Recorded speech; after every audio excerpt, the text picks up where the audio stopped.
ഒരു കല്യാണത്തിന് ഇറങ്ങിയതാണേ. ഒരാളതല്ല കേട്ടോ, 2 പേരുടെ കല്യാണമാണ്. അക്ബർ ഓഡിറ്റോറിയത്തിലാട്ടോ പൊന്നാനിയുള്ള. 3 തരം വെൽക്കം ഡ്രിങ്ക് ഉണ്ടായിട്ടും അവനീ കുടിക്കാത്ത ഐറ്റം തന്നെ എടുത്ത് കുടിച്ചു നോക്കിയേ.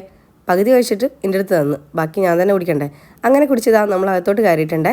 ഡെക്കറേഷൻ കൊള്ളാം അല്ലേ, നല്ല ഭംഗിയുണ്ട് കാണാനായിട്ട്. ചെന്ന് കുറച്ച് കഴിയുമ്പോൾ തന്നെ നമ്മൾ ഫുഡ് കഴിക്കാൻ വേണ്ടി പോയാൽ സമുദ്രം മന്തി മതിയായിട്ട് കൊടുത്തിട്ടുണ്ട്. കുറച്ചുകൂടി തരാമെന്ന് ചോദിക്കുന്നുണ്ട്, പക്ഷേ ഫുൾ പോലും ആക്കിയില്ല. ആൾ കുറച്ച് കഴിച്ചപ്പോൾ തന്നെ മതി പറഞ്ഞ് കഴിക്കൽ കഴിഞ്ഞ് നമ്മൾ ഓട്ടോർത്തി വന്നിരുന്നത്. കുറച്ച് കഴിയുമ്പോൾ തന്നെ ചെക്കൻ വന്നേ, പെണ്ണിനെ കൊണ്ടുപോകുന്നതിന് വേണ്ടിയിട്ട്. നമ്മളെ ചെക്കനാണ് അപ്പുറത്ത് നിൽക്കുന്നത്. ഇതാണ് കേട്ടോ നമ്മളെ പെണ്ണ്, അവളെ കൊണ്ടുപോകാൻ വേണ്ടിയിട്ട് വന്നതാണ്. പിന്നെ കേക്ക് മുറിക്കലായി, ബഹളായി, തിരക്കായി. നമ്മളവിടുന്ന് മാറി നിന്നിട്ടുണ്ടേ. ഇനി എങ്ങോട്ടാന്നല്ലേ, പെണ്ണിന്റെ കൂടെ പോകണ്ടേ. പെണ്ണും ചെറുക്കനും യാത്ര ആരംഭിച്ചിട്ടുണ്ടേ. തൊട്ടുപുറകിൽ നമ്മളുണ്ട്. അങ്ങനെ നമ്മളിതാ അവരുടെ ഓഡിറ്റോറിയത്തിൽ എത്തിയിട്ടുണ്ട്. ചെന്നപാടെ അവർ ചായ കുടിക്കാൻ കേട്ടോ കൊണ്ടുപോയത്. അങ്ങനെ നമ്മൾ ചായ കുടിച്ചിട്ടുണ്ട്. സമ്മട്ടനും ഞാനും കൂടി പുറത്തുനിന്ന് കുറച്ച് നേരം കളിച്ച് പിന്നീട് നമ്മുടെ വണ്ടി വന്നപ്പോൾ അതിൽ കയറി നമ്മൾ പോരും കേട്ടോ. ചമ്മട്ടം പാലത്തിൻ്റെ പുറത്തു കൂടെ പോകുന്നത്. ഇപ്പോൾ പണി നടക്കുന്നത് കൊണ്ട് തന്നെ കുറേ നേരം പോസ്റ്റായിരുന്നു കേട്ടോ അവിടെ. ഇറങ്ങി നടന്നാലോ എന്ന് വരെ ആലോചിച്ച് പോയി. പിന്നെ ഇതാ മൂവ് ചെയ്തിട്ടുണ്ടേ.